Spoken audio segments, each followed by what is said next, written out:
Hai, kami dari kelompok 6 akan menampilkan hasil analisis kami terhadap film Bumi Manusia. Berikut adalah anggota kami. Christian Gerald dengan NIM 150221336, Dania Mutiara dengan NIM 15022130002, Muhammad Aldi Kusuma dengan NIM 15022131110, Muhammad Rafi Alfiza Munaf dengan NIM 15022100264, Naomi Krisinta Putri dengan NIM 15022132218, Roselyn Gandhi dengan NIM 15022133323, dan Salsa Guspita Murni dengan NIM 15022130096. Film ini berjudul Bumi Manusia yang tayang pada tahun 2019 dengan produser film yaitu Frederica, sutradara Hanung Bramantyo, serta pemain film yaitu Iqbal Ramadan, Mawar Dejong, dan Ine Febrianti. Durasi film yaitu 3 jam, dengan penulis film yaitu Pramudia Anantatur, dan produksi dari Falcon Picture, dan sumber film dari Netflix. Berikut adalah sinopsis dari film Bumi Manusia. Ini adalah kisah dua anak manusia yang meramu cinta di atas pentas pergulatan tanah kolonial awal abad 2020. Inilah kisah Minke dan Annelies. Cinta yang hadir di hati Minke untuk Annelies membuatnya mengalami pergulatan batin tak berkesudahan. Dia, pemuda pribumi Jawa Totok, sementara Annelies, gadis Indo-Belanda, anak seorang nyai.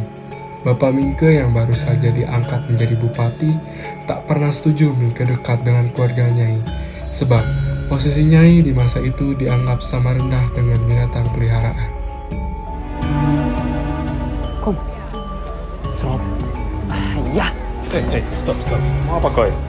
Ini klub untuk Belanda. Dat waren wij ook niet van plan. Kamu bicara Melaju. Bahasa Belanda. Bukan untuk monyet. Jadi di sini saya akan membahas tentang bahasa yang dimana ada 4 unsur di dalamnya, yaitu ada abstraksi, afiliasi, penamaan dan identitas, dan rasisme.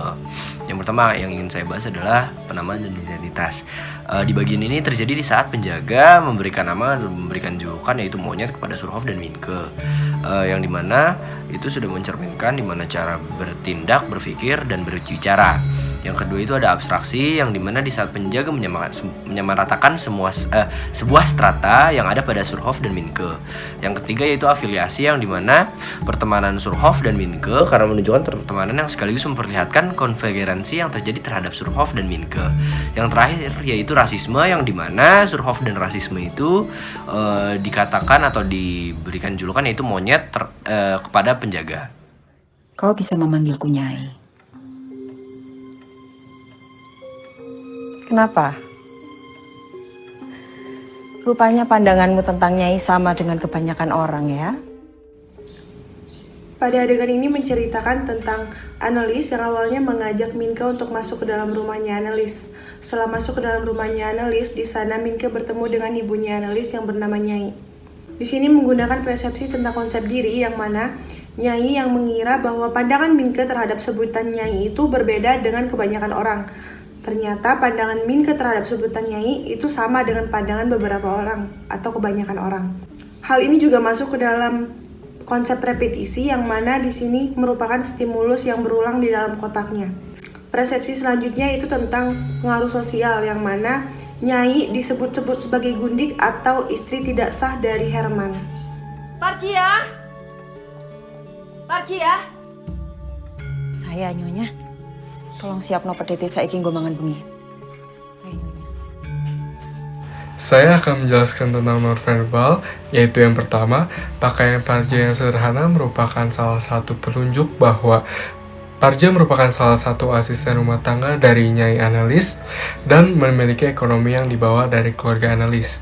Yang kedua yaitu penekanan dan nada suara Parja yang rendah menunjukkan rasa hormat kepada orang yang memiliki derajat yang lebih tinggi daripada Parja.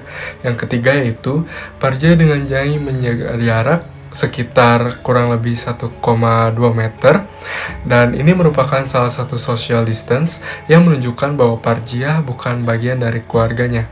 Yang keempat, yang terakhir yaitu gerakan tubuh yang sopan menunjukkan bahwa Parja memiliki rasa hormat terhadap Nyai.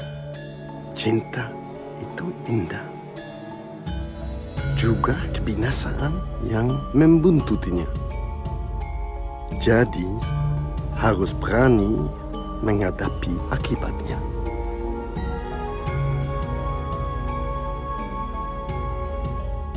Pada adegan tersebut bercerita tentang Minke yang meminta nasihat kepada Jen untuk memecahkan masalahnya. Pada adegan ini terdapat mindful listening, yaitu Minke memperhatikan cerita Jen dan menanggapinya dengan bijaksana. Gaya menyimak yang dilakukan oleh Minke yaitu analytical listening, yaitu Minke mendengarkan seluruh cerita dari Jen baru mengambil keputusan terhadap permasalahannya. Komponen yang terdapat pada adegan ini yaitu hearing dan responding. Aku tidak punya urusan dengan kowe, Nyai. Tahu kenapa Mama menceritakan itu kepadaku, Mas? Supaya aku menikah dengan pilihanku sendiri.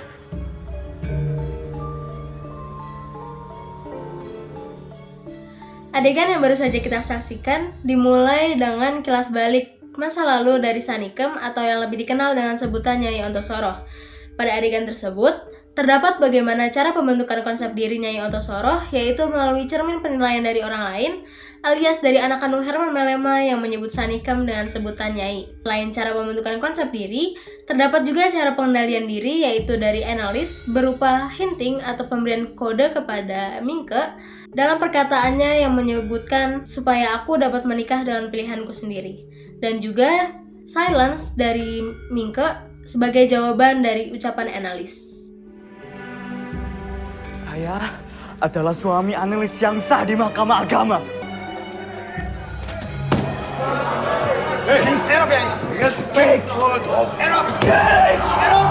Silakan bicara di majelis itu, tidak di sini.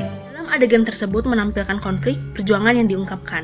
Gaya konflik dalam adegan ini adalah kompetisi secara agresi langsung antara Minke dan hakim Belanda, di mana Minke menyerang karena pernikahannya dianggap tidak sah dalam hukum Belanda. Kemudian ia membawa bukti bahwa pernikahannya sah dalam hukum Islam, namun ditepis oleh hakim Belanda. Akhirnya, hakim Belanda di posisi menang dan Minke di posisi kalah. Kemudian, secara konflik dalam sistem relasional, konflik ini termasuk konflik beracun, tepatnya stonewalling, di mana salah satu pihak dalam suatu hubungan menarik diri dari interaksi dan menutup dialog.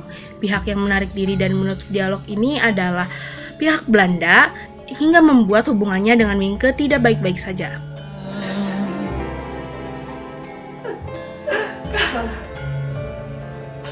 Kalah. Kita sudah kalah, Ma.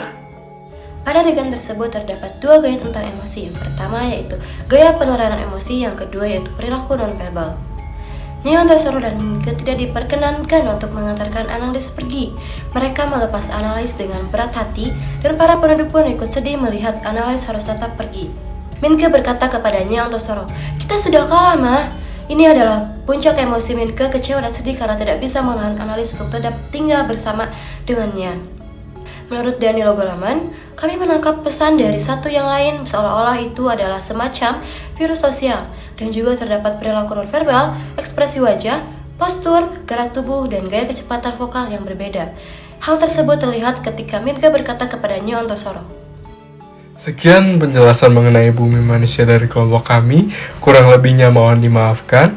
Terima kasih banyak.